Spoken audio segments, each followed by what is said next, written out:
Our next host is a senior fellow of UC Berkeley's Greater Good Science Center and New York Times bestselling author of Neurodharma, Resilient, Hardwiring Happiness, Buddha's Brain, Just One Thing, and Mother Nurture. He's lectured at NASA, Google, Oxford, and Harvard, and taught in meditation centers worldwide. An expert on positive neuroplasticity, his work has been featured on BBC, CBS, NPR, and other major media. He is the founder of the Wellspring Institute for Neuroscience and Contemplative Wisdom, and today he's going to teach you how you can grow a resilient brain for challenging times. Please welcome Dr. Rick Hansen. Hi, I'm Rick Hansen. I'm a psychologist and a senior fellow of the Greater Good Science Center at UC Berkeley.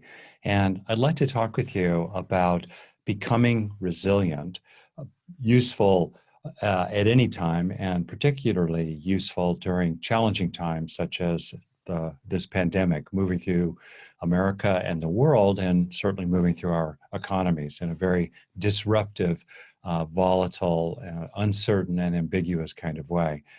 With the sense of a mounting storm. Psychologically, resilience is based on inner resources, and we grow these inner resources through a process that could be called positive neuroplasticity, in which we essentially hardwire strengths like grit, gratitude, motivation, compassion for others, compassion for ourselves, mindfulness, positive emotions, positive mood. We hardwire these literally into the fabric of our own nervous system. So I'd like to explore with you the fundamental how of this process, which is kind of like a superpower of superpowers, because when you know how to grow various capabilities inside yourself or to help others do that in lasting ways, then you can apply that to growing key critical inner strengths for this challenging time. So what I'll do is to kind of walk through the fundamental how of positive brain change and taking charge of the brain change process from the inside out. And then I'll finish my slideshow and come back in the last minutes and make some summary points and also guide you through a brief experiential practice if you're interested. This will all take about half an hour.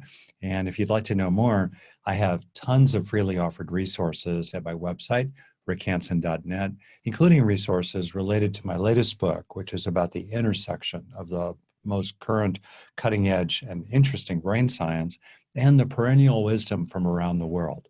That meeting of the two is basically two ways of knowing ourselves, from the outside in, scientifically and objectively, and from the inside out, psychologically and subjectively informed by the penetrating understanding of our mind that's been achieved in the wisdom traditions from around the world. Now, the word I made up for the intersection of those two, science and wisdom, is Neurodharma. It's not a religious book. It's a very practical book that's focused on how we can actually grow 7 fundamental qualities inside ourselves, like steadiness of mind or emotional balance for the best day of our life and the worst day of our life. Okay, and so you can learn more about that at my website, rickhansenson.net. All right, let's get going. So I'm going to hopefully do the technology right here, drink some coffee along the way, and here we go.